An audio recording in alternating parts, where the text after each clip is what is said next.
बिस्मिल्लाहिर्रहमानिर्रहीम। अस्सलाम वालेकुम। मैं हूं आपका टीचर जवाद अहमद। जे ग्राफिक्स से एक नई वीडियो के साथ आपकी खिदमत में हम दोबारा हाजिर हो चुके हैं। टाइपोग्राफी का हमारा जो एक प्लेलिस्ट है वो चल रही है। उसका आज तीसरा लेक्चर है जिसमें हमने आपको बताना है कि हायरार्की और लेडिंग क्या होती है। ठीक है जी, इस चीज़ को हम देखेंगे आज। हायरार्की बेसिक एक ऐसी चीज़ है जो आपके टेक्स्ट में, आपके बॉडी टेक्स्ट में या आपके डिज़ाइन में जो आपने बनाया है वो बहुत ज़्यादा ज़रूरी है।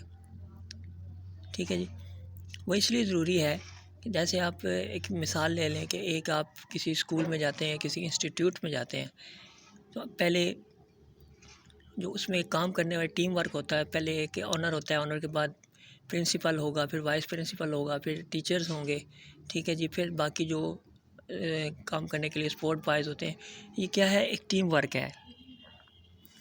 तो टेक्स्ट में, डिज़ाइनिंग में भी हायरार्की लाजमी होती है, ज़रूर होती है, और इसके बारे में आपका जानना बहुत ज़रूरी है।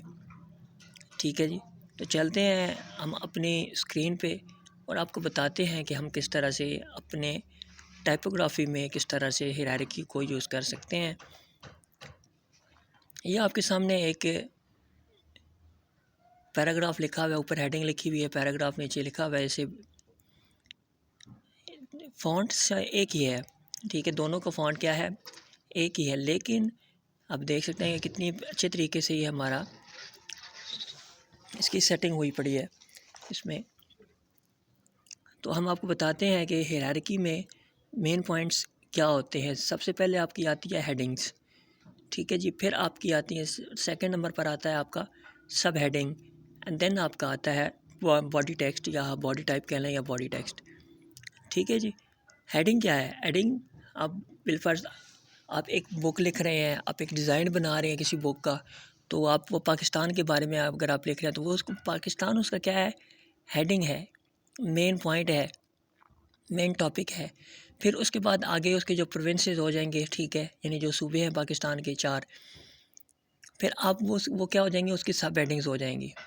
ठीक है, फिर हर सूबे में कितने शहर हैं, फिर वो उसकी भी सब हेडिंग्स हो जाएंगी। तो ये एक टीम वर्क है, इसे हायरार्की कहते हैं। ये चीज़ हमारे टेक्स्ट में ज़रूरी है, हम इस चीज़ को लाजमी आपने इसको सीखना है और समझना है। आज के इस लेक्चर में शॉर्ट लेक्चर लेकर आते हैं हम आपके लिए, ताकि ज़्यादा आपके माइंड पे बर्डन ना पड़े और आपको जो चीज़ है वो चीज़ बेहतर तरीके से समझ आ सके। क्योंकि मैंने आपको पहले भी बताया कि हम यहाँ पर जस्ट डॉक्यूमेंट्री, जस्ट वीडियो देखने नहीं आए, हम यहाँ पर सीखने आए हैं। We are here to be a professional designer.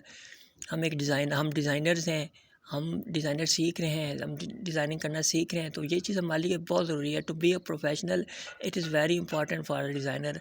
अगर आप एक प्रोफेशनल नहीं है तो आपकी जितनी मर्ज़ी अच्छी डिज़ाइनिंग हो तो यू आर नथिंग। आपकी डिज़ाइनिंग ये जो मेन पॉइंट्स होते हैं, अगर ये आपकी डिज़ाइनिंग में नहीं है तो आपका बनाया हुआ डिज़ाइन फ्लॉप है, ज़ीरो है। ठीक है, अब हम आपको बताते हैं कि हायरार्की में आप फ़ॉन्ट साइज़ आप किस तरह से करते हैं।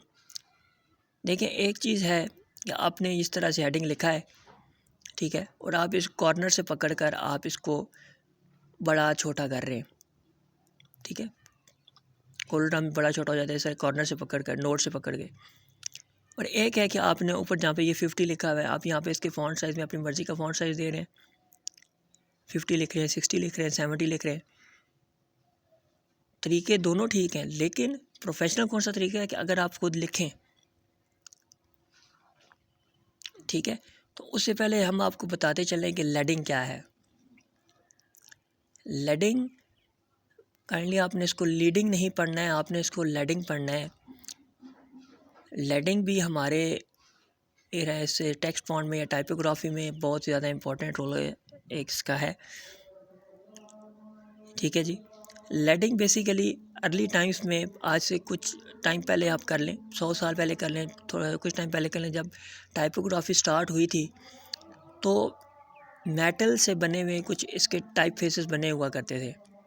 इस तरह से कंप्यूटर पर, इस तरह से सॉफ्टवेयर में ये चीज़ नहीं हुआ करती थी। तो मेटल पे से बने हुए इसके टाइप फेसेस हुआ करते थे। काम यही था जो अभी हम कर रहे हैं। ठीक है, लेडिंग का मतलब होता है कि लाइंस के दरमियान स्पेस कितनी होनी चाहिए, ये क्या करना है क्या नहीं। ठीक है, लाइन के दरमियान आपने कितनी स्पेस रखनी है, लेडिंग का मतलब ये होता है। तो टाई फेसेस मेटल से बने होते थे, तो वो उसको जोड़ कर एक इस तरह से वर्ड बनाकर इसको टाई फेस करते थे। फिर खुद ही उसके दरमियान में पॉइंट्स में क्या करते थे, उसमें स्पेस लगाकर एंड देन इसको दूसरी लाइन पे लिखते थे। ठीक है, तो ये हमने आपके सामने कॉपीज़ बनाई हैं। अब हम आपको बताएंगे कि लाइंस की स्पेसिंग, लेडिंग और कितनी इंपॉर्टेंट है। तो ये हमने आपके सामने 3 इसकी कॉपीज़ बना ली हैं। अब आपको बताएंगे कि किस तरह से हम इसकी लेडिंग और अलाइनमेंट दोनों आपके सामने करके बताएंगे। 3 किस्म के अलाइनमेंट करेंगे आपके सामने, राइट, लेफ़्ट एंड सेंटर। ठीक है जी। अब हम ये 3 अलाइनमेंट्स इसकी करेंगे आपके सामने और आपको दिखाएंगे कि तीनों में क्या फ़र्क है। ठीक है, और कौन सा फ़ॉन्ट साइज़ कितने के लिए बेहतर होता है, आप किस तरह से इसकी फ़ॉन्ट साइज़ आप इसकी सेटिंग कर सकते हैं, किस तरह से। अगर बॉडी टेक्स्ट फ़ॉन्ट साइज़ कितना है, तो आपने हेडिंग का कितना रखना है, तो ये अभी हम नेक्स्ट आपको बताएंगे। तो आपने वीडियो को मुकम्मल देखना है, वीडियो बहुत ज़्यादा इंपॉर्टेंट है, आपने इस वीडियो को कभी भी आपने स्किप नहीं करना है। ये हमने इसकी राइट साइड पे हमने इसकी क्या कर ली, इसकी अलाइनमेंट कर ली। जिस तरह आप देख सकते हैं कि बाकी जो टेक्स्ट है उससे क्या है, डिफरेंट है। आपने ऊपर जाना है, इसको आपने अलाइनमेंट सेंटर कर दिया, इसकी भी आपने इसको सेंटर कर ली। जो पहले वाला इसकी सेंटर, दूसरे वाले की आपने क्या कर देना है राइट, एंड थर्ड वाले का पहले से लेफ़्ट हुआ पड़ा है, तो आपने उसको छेड़ना नहीं है, तो वो पहले से लेफ़्ट है। ठीक है, यानी इंग्लिश जो होती है वो हमेशा लेफ़्ट टू राइट लिखी जाती है, सबको पता है, और उर्दू जो है वो राइट टू लेफ़्ट लिखी जाती है। तो ये हमारे पास 3 किस्म की अलाइनमेंट्स हमारे पास अवेलेबल हो चुकी हैं, आप देख सकते हैं। ठीक है जी। तो मेरे ख्याल से जो सबसे बेस्ट चीज़ होती है वो होती है आपकी, जो आप लेफ़्ट साइड पे अलाइनमेंट करते हैं इंग्लिश की, वो सबसे ज़्यादा बेस्ट होती है। ये देखें, राइट वाला आपने किया है, तो ये बहुत ज़्यादा जो लेफ़्ट साइड पे इसका जो बहुत ज़्यादा जो एरिया है वो क्या है, ब्लैंक है। ठीक है, बहुत ज़्यादा खाली हो गया है, तो वो ये चीज़ हमारे लिए अच्छी नहीं है। ये जो देखने वाला है उसके लिए वो बहुत जो देखने के लिए वो अट्रैक्टिव उसको नहीं लगेगा, वो कैची नहीं लगेगा, वो आपके काम को ज़ीरो कर सकता है। ठीक है जी। सेंटर में राइट, फिर आगे सेंटर, फिर एंड देन लेफ़्ट। ठीक है जी, ये 3 किस्म की अलाइनमेंट्स कर दी हैं। अब हमको बताते हैं, अगर आपसे फिर भी मज़ीद नहीं हो पा रहा, तो आप अपने टेक्स्ट को किस तरह से खुद अलाइन कर सकते हैं।